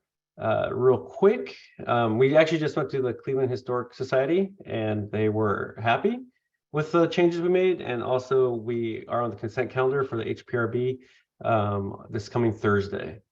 Walk you real quick through the site photos. This is the existing structure. It's a detached structure in the backyard. The left side is currently a garage. The right side is a studio. And we're proposing to lift this roof up by 5 feet 3 inches, which will give us a height of 19 foot 11 inches. Going to roll back here real quick. This is the existing house and the existing structure. So we're doing the work back here. The house will not be touched. Just go through the pictures real quick, looking a little bit further back. Angle, none of the trees are going to be touched. This is from the garage door looking back into the alley, which is west. And then in the alley looking towards the structure. So once again, the ridge and the eaves will come up 5 feet 3. This window will basically be here, but a little bit bigger. And this garage door will become the entry door into this structure. And the parking spaces will be kept as well. Out here. And then we'll go to the plans. Once again, where the structure is located in the back. The plans are calling for where the garage would become a living space or living room, and the back a dining with a bar sink. And then the second floor would be 2 bedrooms with a bathroom. What we presented to the zoning committee was we had windows along the north side, which was looking at the neighbors. So instead we have removed these windows and we put one window here in bedroom 1 facing west in that picture that we just looked at. And bedroom 2 has the window facing towards the house going south and a skylight as well. And then we'll jump to the elevations. Those are the elevations. The alley one here at bottom right, that's where the garage door is, replacing the front, or not the front door, but the door to get into this main structure here. And that window that we saw in the photo over there. And this is we are actually proposing to raise the roof. We're not going to tear it apart. We're going to raise it and keep the same metal seam roof up here. And then we look at the 3D images real quick. We'll start at the front. This is the south facing the existing house to the left. As you can see, we have the window here for the 1 bedroom. And these 2 windows here are existing as well, or else they'd be I guess they are non-conforming, but we're not touching them. They're just too close to the property line. But we're not proposing any on the 2nd floor so that we don't have any views into the neighbors. And as we walk our way around, you have these doors, this little patio area here, where right now there's an existing shed and that will be removed. And this window is existing, and we removed the windows up here that was looking into this neighbor's house down here. And lastly, this is once again the view from the alley, and then the view looking north where we removed the windows. So I think that's basically it. I'm happy to answer any questions. I know we want to get out of here. Thank you very much. If you could, Chair Finley, can I just move the resolution? It's quite short. Yes, please. Okay, and then if there are questions, it can be on the resolution. Whereas the owner of 3617 Newark Street has filed with the DC Historic Preservation Review Board for concept approval of a proposed expanded garage structure. And whereas the main house and the garage or accessory structure are not contributing structures to the Cleveland Park Historic District. And whereas the proposal includes raising the garage roof 5 feet 3 inches to accommodate a 2nd floor living space for a total height of 19 feet 11 inches. And whereas the garage footprint will not change and no windows will be installed at the 2nd floor level that will face the neighbor's properties to the north, and only one 2nd floor window will face west toward the alley. And whereas the design replicates the existing design of the garage, be it resolved that ANC3C has no objection to the approval of the application, be it further resolved that the chair and the Commissioner 3C09 are authorized to represent the commission on this matter. Second. Thank you. Okay, commissioners, is there discussion? All right. It sounds like, is there anybody from the public who has any comments? Okay, great. So sounds like we're moving to a vote. All those in favor, commissioners, of the resolution as read by Commissioner McWood? I see Commissioner Zaire and Siddiqui. Please raise your hand and keep it up so I can get the count. Okay, all those opposed? I think that's impossible to have any opposition at this point. And all those abstaining, great, it passes. Thank you very much, Commissioner McWood. Thank you, everyone. Thank you, Mr. Tarrant. All right, and now we move to consideration of BZA adjustment for a special exception application for waiver of lot occupancy, court and side yard zoning requirements in RA2 zone at 3421 Wisconsin Avenue. And Commissioner McWood, you're up again, right? Yeah, that's also my SMD. John Edwards is here. He is the architect for the proposal. And I asked him, since we've reviewed this several times, both as an HPRB application and now as a zoning relief application, to just show the slides that illustrate the 3 areas of zoning relief that he is seeking, and then I can introduce the resolution. Great. Mr. Edwards, you are a co-host if you would like to share your screen. Okay. Can you see that now? Yes. Okay. So this is a property that you saw last month. This is at 3421 Wisconsin Avenue, at the corner of Wisconsin Avenue and Norton Place. We are going to the Board of Zoning adjustment for special exception in 3 areas: the side yard, lot occupancy, and court.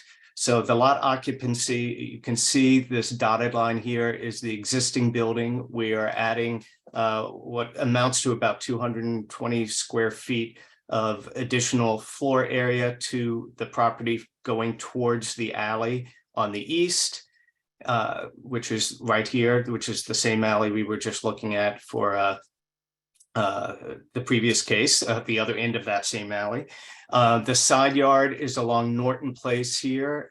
And as you can see, the building is perpendicular to Wisconsin Avenue, so it zigzags down as the property line slants down from Norton Place, which creates this irregular side yard. So in these places where the points hit or almost hit the property line, the side yard is reduced, and that creates a nonconformity in the side yard.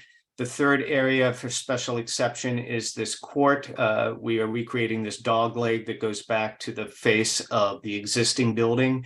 So this is a non-conforming court. It's 3'8" wide, where it should be a minimum normally of 10 feet wide. However, it is also not facing into another property or into another building. It's facing into the rear yard of the property to the south that is currently used for parking off of the alley. So it's not facing into the living space of the property to the south at all. So we feel that it meets these special exception requirements, the criteria, that it does not affect adversely the use of the neighboring property and is in the general purpose intent of the zoning regulations, and that it is compatible with the character, scale, and pattern of the houses along the street, as was found by the Historic Preservation Review Board, who approved this on their consent calendar last month at the end of October. And just so you can see where that is looking up from Norton Place. Again, from Norton Place here, so you see that side yard, and the rear yard back here. So you can see how that strange side yard hits Norton Place, which creates that non-conformity as the points come down to Norton Place. And with that, if you have questions, I'd be happy to answer any questions you have. Mr. Chair, why don't I go ahead and introduce the resolution? And I would propose to just read the first whereas and then jump to the resolves. That sounds delightful. Okay. Whereas the owner of 3421 Wisconsin Avenue, a 5-unit apartment building in the RA2 zone, has filed for a special exception, case number 20812, to waive 3 zoning requirements. Lot occupancy, request is to allow 69%, where 60% is the limit. Court, the request is to allow a width of 3.67 feet, where 10 feet is required. Side yard, request is to extend a non-conforming side yard, which is 2 feet, 7.5 inches for the addition along Norton Place, where a 4-foot side yard is required when a side yard is provided. Now I'm going to jump to the resolves. Be it resolved that ANC3C supports the special exception application and finds that 1, an adverse impact related to air and light will not be created because the addition to the north faces a public street and to the south faces a paved parking area. 2, an adverse impact related to privacy will not be created because there are no habitable spaces adjacent to the proposed addition, and the rear yard of the abutting row house is used for parking rather than congregating. 3, an adverse impact will not be created related to the visual effect of the new building on the character, scale, and pattern of houses along Norton Place, because the lot line is set back from a retaining wall that runs the length of the lot and that is several feet above the sidewalk, and the proposed structure will only intersect with the lot line at the corners of each proposed addition block form, similar to how an earlier and remaining addition intersects with the lot line. Further, the pattern established on the Norton Place block in relation to 3421 is related to the retaining wall, the roof dormers, and the roof materials rather than setbacks. Be it resolved that the chair and the Commissioner 3C09 are authorized to represent the ANC on this matter. Second. Thank you, Commissioner Siddiqui. Commissioners, is there any discussion?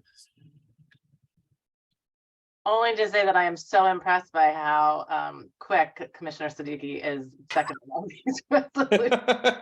He's very fast with it. Great. So, commissioners, any questions, any discussions on the resolution? All right, so we'll move. Really quick, there were no neighbors opposed, correct? Not that I'm aware of, and that was one of the reasons why I wanted to put this on the business agenda, because it had 3 different areas of zoning relief, and I want to make sure that if neighbors had an opportunity to comment. Yeah, so. And they didn't comment at the P&Z either. No. Great. Right. Okay. And so is anybody here to comment on this? Anybody in the public want to say a few words? Okay. Seeing nobody wishing to do so, we will now move to a vote. All those in favor of the resolution as presented by Commissioner Wood and seconded by Commissioner Siddiqui, please raise your hand and hold it up. And all those opposed? Okay, seeing none. All those abstaining? Okay, great. It passes. Thank you very much. Thank you, Mr. Edwards. Thank you. All right, Secretary, well, this concludes regular commission business. We now move to other business, starting with Secretary Reba with his report. Thank you, Chair Finley. I sent the drafts out earlier today.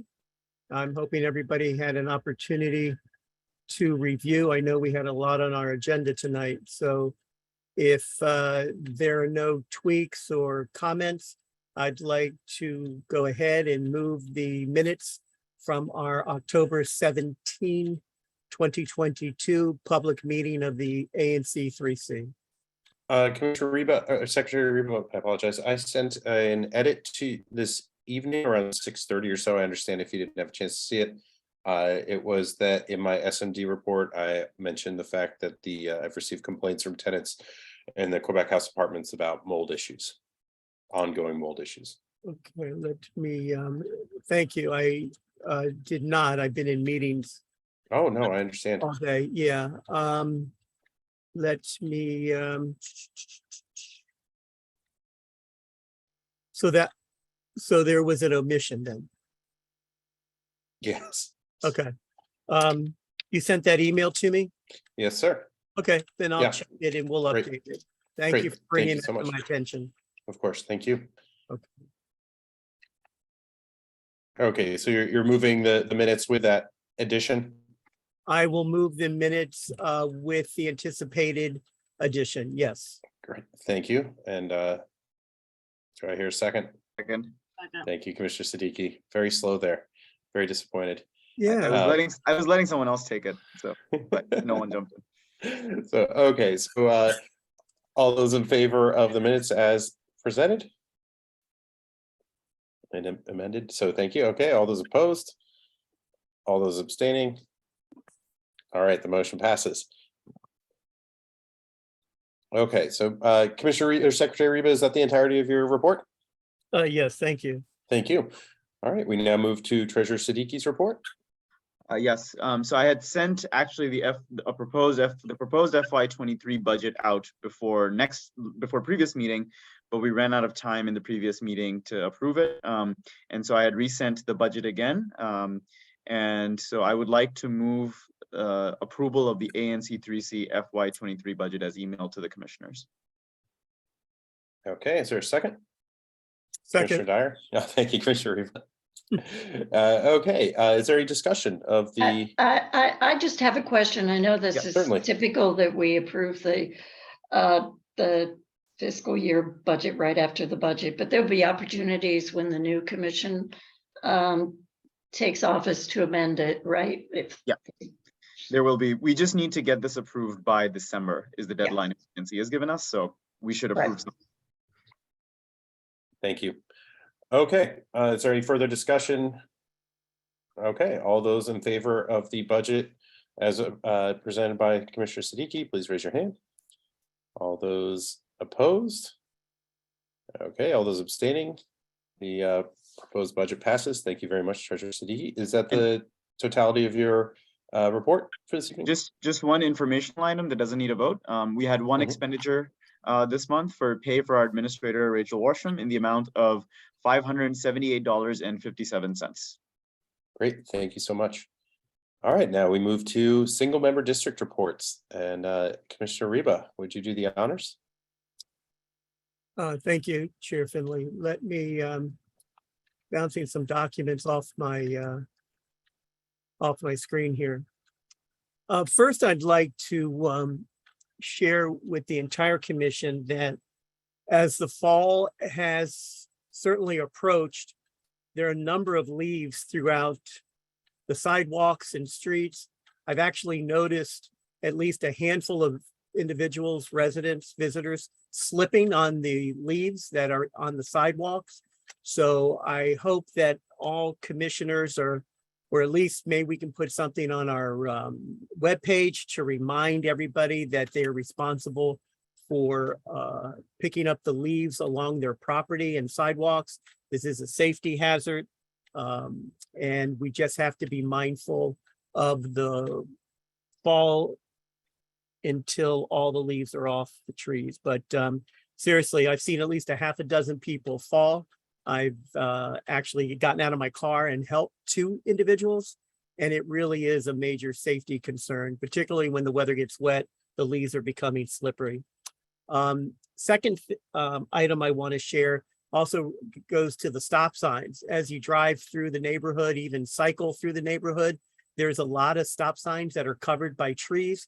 So what I would implore all commissioners to, as they're going through their neighborhoods, check out the intersections and corners where there are stop signs to make sure that traffic in both directions can see these stop signs. It's really critical as we've done the time change and the evenings are getting darker much, much quicker. The third item I want to share is again to remind residents that if they see any suspicious behavior whatsoever, including alleged drug dealing or mail package theft, to call 911 immediately. Do not wait to call your ANC commissioner. Waiting does not help the situation. So please, if possible, get a description of the individual and take action immediately and call 911.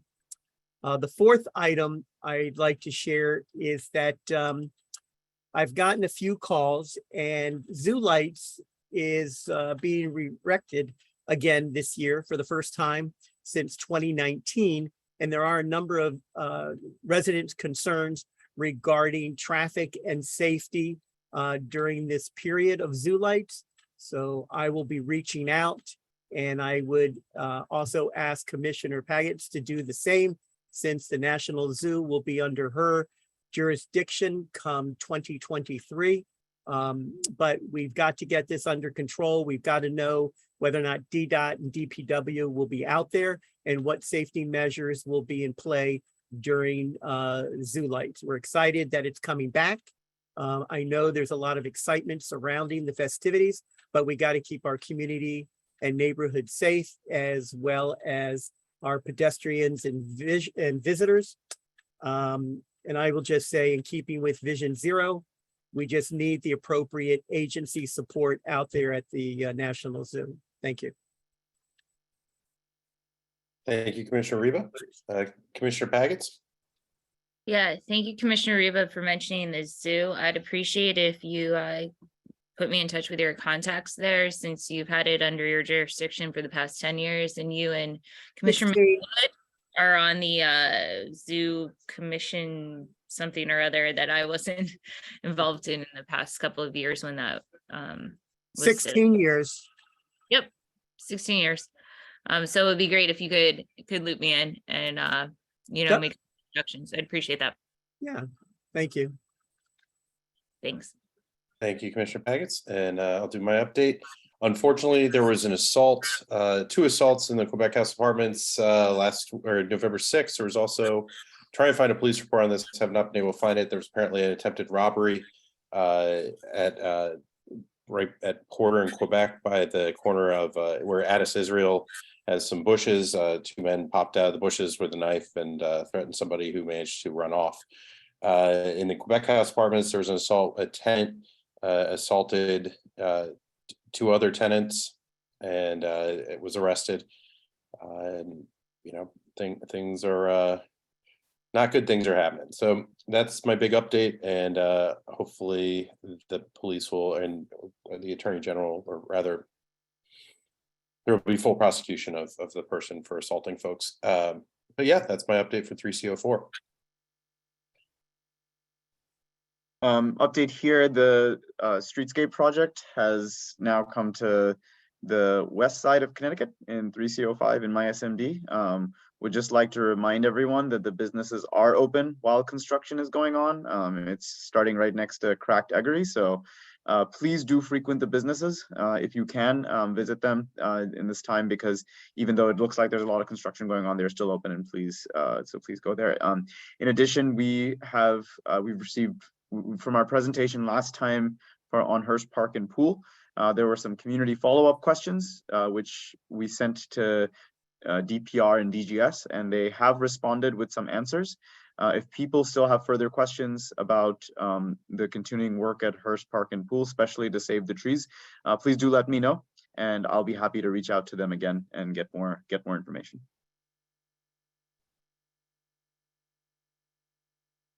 Great, thank you. Commissioner Dyer, or I'm sorry, Commissioner Boucher, you're next. I have some ongoing things to share, but I'm going to share them in December. Once I make a little more headway on them. Sounds good, thank you. Commissioner Dyer? So in addition to the Chancery issue, which took up a lot of time, Oyster Adams, we finally got the bike racks down there for this, for scooters and bikes, and everybody's happy down there for the time being. Great. Hopefully it will last. Yeah. Commissioner McWood? I want to reinforce Commissioner Reba's comments about the leaves. I know the pattern in my SMD is that people faithfully rake their leaves in time to meet the schedule for leaf pickup, and then leaf pickup never occurs, and it rains and it blows and leaves go all over the place. So I don't know what the situation will be this year. Hope springs eternal. I am hoping that the city will keep to its schedule. But I do hope if that doesn't happen, that residents will be willing to go back out, break them up again, pile them up again, because as Commissioner Reba points out, it can be quite dangerous on the sidewalks if the leaves are allowed to remain there. The second thing I wanted to mention is that we still have probably half a dozen of the old light poles that Petco replaced now probably 9 months ago. There are some on Woodley Road, Newark, and 36th Street. I am trying desperately to get those removed before the end of the year.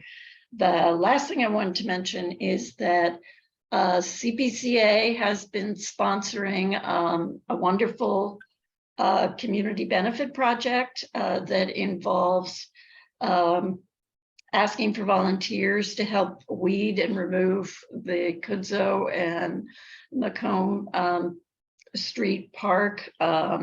And it's been a frustration for a long time because DPR does not really maintain the property in terms of removing weeds. So CPCA for the last 2 Sundays has sponsored this weed removal program. Unfortunately, I haven't been able to go either Sunday, but they promised to keep this going every Sunday until all the weeds are removed. So commissioners are looking for any exercise. It's been from 2 to 4. And you should look to the CPCA website for any notices about this, or you may be getting emails about it. But it's a very worthwhile thing to do. And I appreciate that they've sponsored this. Commissioner McWood, both me and Mr. Rick Nash, who's also here, have been there both past Sundays, and Great. also So is it collaborated almost, on is it pulling almost equipment. done?